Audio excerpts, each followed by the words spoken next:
मला हाच राहील. मी जे शब्द पहिल्यांदा म्हणलो की टार्गेट, तुमचं बजेट काय, तुमच्या म्हणजे जसं एक म्हणतो ना रे, आपल्या घरी आपल्या परिवारात म्हणतो, आपल्या असण्यानं आणि आपल्या नसण्यानं काय फरक पडतो. तुमचं एक्झिस्टन्स खूप महत्वाचं आहे. तुमचं एक्झिस्टिंग अशा पद्धतीने ठेवा की प्रत्येक वेळेस तुमची आठवण यायला पाहिजे. यार आज ह्याला आपल्यासाठी एवढं केलं. आणि बघा, ऑर्गनायझेशन हे तिथंच राहत असते, माणसं येत असतात, माणसं जात असतात पूर्ण. पण मी एक गोष्टीवर खूप स्ट्रॉंग बिलीफ होते की मी एक आपल्याला माझे एक गुरु होते सलील सर. त्यांनी एक गोष्ट मला शिकवली, जब आप पूरी तरह से सीख जाओगे ना, तब एक ही कोशिश करना कि आप जैसे सो बनाने की कोशिश करो. आम्ही तेवढंच एक वाक्य डोक्यामध्ये ठेवलं की आपल्यासाठी 100 बनवा. काय बनवा? कारण तुम्ही या इंडस्ट्रीला कसं बघताय हे मला माहित नाही. तुम्ही या इंडस्ट्रीला मे बी यार एक गाडी केली तर आज एवढं भेटतं, किंवा हे केलं तर असं होतं, किती पेआउट आहे, हा पेआउट आहे. मी काय म्हणतो, हे सगळं तुम्ही 2 मिनिट बाजूला ठेवा. पेआउट कमिशन हे सगळं 2 मिनिट बाजूला ठेवा. आणि तुमच्या हाताने किती चांगलं पुण्याचं काम होतंय. तुम्ही एखाद्याचा इन्शुरन्सचा रिमाइंडर देताय त्यांना, बरोबर आहे. माझ्याबरोबर काल परवाची एक घटना झाली आहे सर. एक व्यक्ती होता, नाव सांगत नाही मी त्याचं, त्याला माहितीच नाही इन्शुरन्स. माझ्याकडे नव्हता, दुसऱ्याकडे होता, त्याला माहितीच नाही.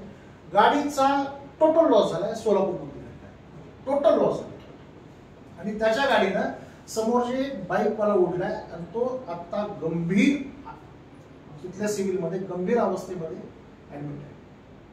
ना ह्याच्या गाडीचा विमा आहे ना त्याच्या गाडीचा विमा. आता त्याच्या जर घरच्यांनी ह्याच्यावर जर केस केली तर तो क्लेम कितीच येतो? 2-3 कोटी. आज 2-3 कोटी तर ह्याला पदराचे द्यावं लागतील. आज आपण एक चांगलं काम हे करतोय की लोकांना आठवण करून देतोय की तुम्ही हे करा. हे केल्यानंतर तुमचं हा फायदा. आज कोरोनाच्या अगोदर आम्ही मेडिक्लेमसाठी खूप जण आमच्यासाठी असं मागं पडत होतो, घ्या सर घ्या सर घ्या सर घ्या सर. त्यांनी जबरदस्ती काही लोकांनी घेतली. लोक असे होते आमच्याकडे की बाबा तुला काही आता आम्ही देतो, 6 महिन्यानंतर बाकीचे पैसे देतो. आणि अशा लोकांचे मी इन्शुरन्स काढले होते. दुर्दैव वाढत त्यामध्ये 3 व्यक्ती असे आढळले ज्यांना जवळपास नाही म्हणत 9 ते 10 लाख रुपयांचा खर्च लागला. आणि त्यानंतर त्याला जाणीव झाली की ह्या गोष्टीचं महत्व आहे. म्हणून मी तुम्हाला म्हणतो 18% पूर्ण पॅन इंडियामध्ये फक्त 18% पेनिट्रेशन आहे जनरल इन्शुरन्स. माननीय सेंट्रल गव्हर्नमेंट जो आहे आपला, पावसाळी अधिवेशनामध्ये एक अधिवेशन आणतोय 100% योग्य आहे. 2 धोरणं चालू आहेत भारत सरकारचे. 2047 इन्शुरन्स फॉर ऑल त्यांचं टार्गेट आहे. 2047 पर्यंत पूर्ण भारतामध्ये प्रत्येक माणसाकडे टर्म इन्शुरन्स, हेल्थ इन्शुरन्स, गाड्याचं जे बी काही इन्शुरन्स आहे ते पोहोचलं पाहिजे. त्या अनुषंगानं गव्हर्नमेंट 100% एफडीआय करतो. म्हणजे उद्या आज तुम्हाला माहिती आहे, मला कोणी या प्रश्नाचं उत्तर देतं, भारतामध्ये किती general insurance company? Life insurance किती आहे? 23.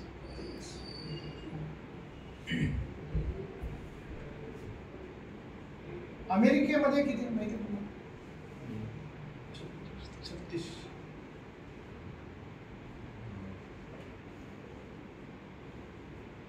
अमेरिकेसारख्या आपण भारताची लोकसंख्या किती? 140. अमेरिकेची काय असेल अंदाजे? 40 करोड. 140 करोड साठी किती कंपन्या आहेत? 32 आणि 23. 36 आणि 23. त्याच्यामध्ये 50+ कंपन्या आहेत. 3600 कंपन्या आहेत. आणि इथे फक्त 23. 3600 कंपन्या आहेत. ब्रोकिंग जवळपास नाही म्हणजे ब्रोकिंग इन्शुरन्स कंपन्या लीड घेऊन जाते. माहिती आहे तुम्हाला? आता फॉर एक्झाम्पल आपण कुठल्या कंपनीसाठी काम करतोय तर आपण काय करतो, त्या कंपनीचा लोगो असतो आणि खाली आपलं छोटंसं नाव असतं, तिथे कसं असतं ब्रोकिंगचं नाव मोठं असतं, वी रिप्रेझेंट दिस कंपनीज. आणि तो दिवस येतील, ब्रोकिंग मध्ये हे दिवस येणार आहेत. येणाऱ्या दिवसामध्ये जॉब अपॉर्च्युनिटी खूप मोठी आहे. तुम्हाला येणाऱ्या दिवसामध्ये तुमच्या या नॉलेज बेसवर तुम्ही कुठेही तुमचा निभाव करू शकता. असं नाहीये की फक्त DIBPL मध्येच निभाव लागेल. नाही तसं नाही. मी खूप ओपन अप माणूस आहे. माझ्याकडून किती लोक शिकून गेले. शिकून जर असते स्वतःचे काय म्हणतात ते स्वतःच काही ना काही एस्टॅब्लिशमेंट करतातच आहे. मग त्याचं काही राग लोक खूप चालत असते, चालायचं असतं का काही नसतं.